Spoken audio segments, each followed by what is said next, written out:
एक नारी को चाहिए कि सदैव वो अपने पति को सेवा करे, चाहे उनका पति बहरा हो, लूला हो, कन्हा हो, वह जैसा भी हो। पति तो पति है। एक महिला के लिए, एक नारी के लिए उसका पति ही उसका परमेश्वर होता है। इसीलिए शास्त्र में कहा गया है कि नारी को हर बात छोड़कर, किसी सोच में न पड़कर, किसी झंझट में न पड़कर सिर्फ अपने पति को सेवा करे। यही नारी का परम धर्म है। शास्त्र में नारी को 3 दर्जा दिया गया है: निम्न कोटि की नारी, मध्यम कोटि की नारी और उच्च कोटि की नारी। जो नारी अपने जीवन में कभी भी, कहीं भी, किसी भी समय, सपने में भी पर पुरुष का चिंता न करती हो और विवाह पश्चात भी किसी भी गैर पुरुष के चिंतन न किया हो, सपने में भी नहीं किया हो, वो सिर्फ और सिर्फ अपने ही पति के बारे में सोचती है, उनका ही चिंतन करती है, वैसे नारी को उच्च कोटि की नारी मानी जाती है। ऐसे नारी अनसुईया थी।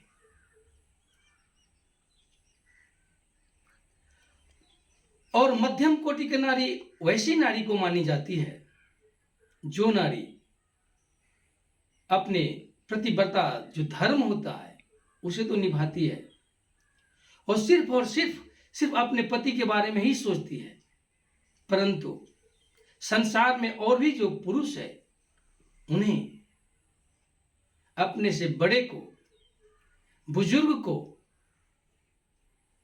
अपने बाप के नजरिए से देखती है और अपने समान और अपने छोटे को यदि अपने भाई के समान देखती है, वैसे नारी को मध्यम कोटि की नारी मानी जाती है। और जो निम्न कोटि की नारी होती है, वो नारी अपने पति के साथ साथ अन्य विभिन्न भी पुरुषों के बारे में भी चिंतन करती है। ऐसे नारी को निम्न कोटि की नारी मानी जाती है। तो नारी को चाहिए कि उच्च कोटि की ओहदा प्राप्त करे, क्योंकि अब देखा जाए तो एक पतिव्रता जो नारी होती है उसके आगे भगवान भी झुक जाता है। इस शास्त्र में स्पष्ट लिखा है।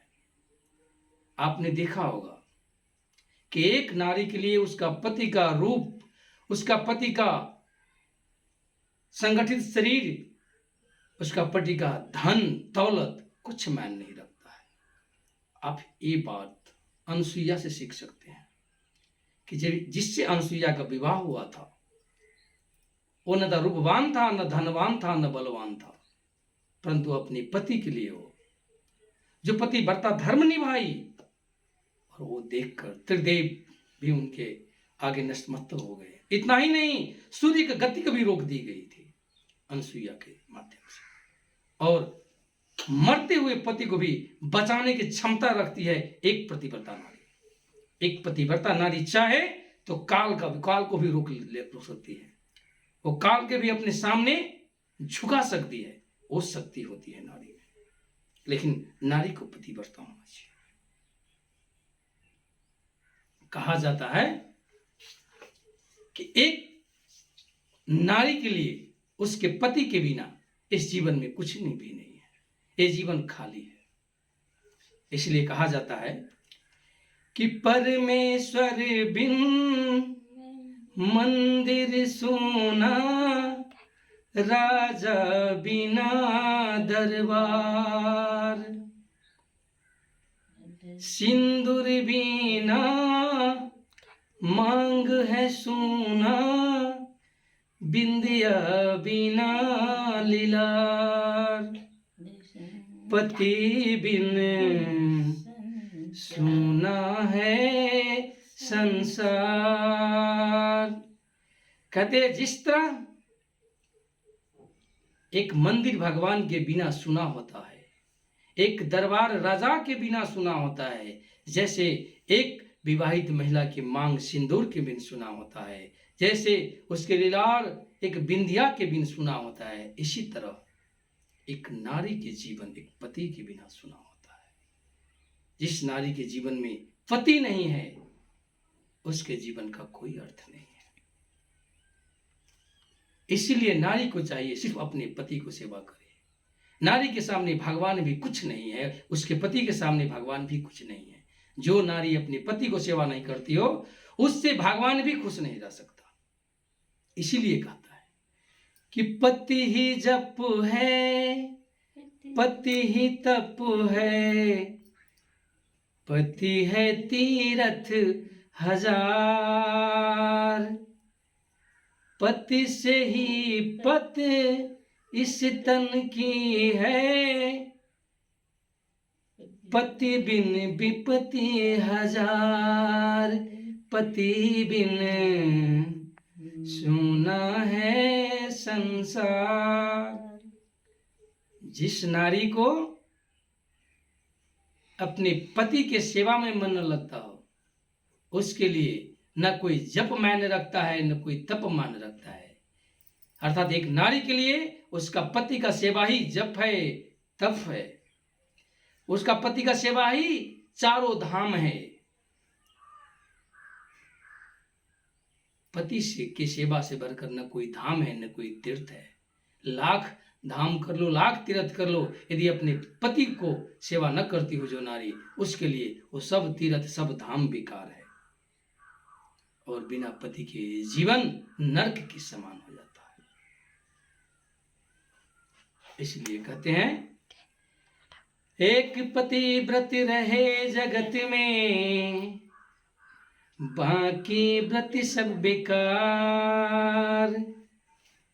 अर्थात एक नारी के लिए इतवार, सोमवार, मंगलवार, बुधवार, गुरुवार, शुक्रवार और शनिवार किसी भी दिन का व्रत का कोई मायने नहीं होता है। कहते हैं ना कि हाथी के पैर में सबका पैर समा जाता है। इसी तरह एक नारी के लिए उसका पति का सेवा ही सबसे बड़ा व्रत माना जाता है, और इससे बड़ा संसार में कोई व्रत नहीं है। इसलिए कहते कि बिन प्रतिव्रत के नारी का तो जीवन है बेकार, पति बिन सुना है संसार। एक नारी को सिर्फ और सिर्फ अपने पति को सेवा करना चाहिए। पति ही ब्रह्मा, पति ही विष्णु, पति नर्मदाधार। जिस नारी ने कंधा पाया, उसका नहीं पार, पति बिन सुना है संसार।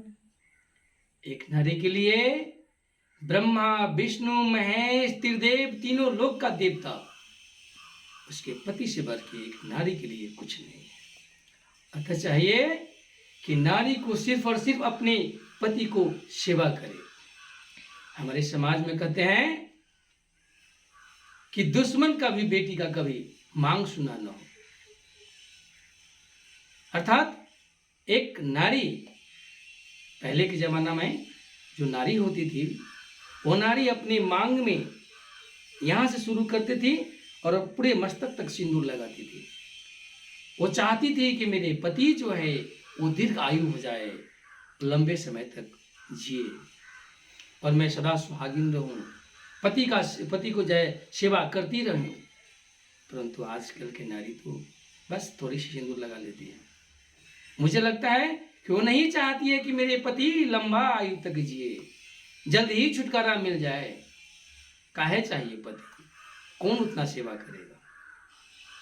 बस यही है आजकल की नारी को, थोड़ी सी सिंदूर लगा लेती है। लेकिन मैं चाहूंगा, मैं आप लोगों से ये कहना चाहता हूं कि एक नारी के लिए सर्वोधाम और सर्वश्रेष्ठ सेवा है, व्रत है, पर्व है, पति का सेवा है। आप लोगों को लगता होगा कि सर आज सिर्फ पत्नी के ही बारे में, पतिव्रतता के बारे में बता रहे हैं। मैं अगले वीडियो में आपको पत्नी व्रता पुरुष के बारे में भी बताऊंगा, तब इसे ध्यान देकर सुनिए कि हमें अपने पति को सेवा करना चाहिए, पति को बात को मानना चाहिए, पति के भगवान के रूप में लेना चाहिए। एक पतिव्रता जो नारी होती है वो सर्वश्रेष्ठ नारी मानी जाती है, जो संसार में अपने पति को छोड़ के इस संसार में सपने में भी पर पुरुष के बारे में चिंतन न करे, न सोचे और सदैव अपना पति का कहना माने। आज इसी नारी को सर्वश्रेष्ठ कहा गया है। धन्यवाद।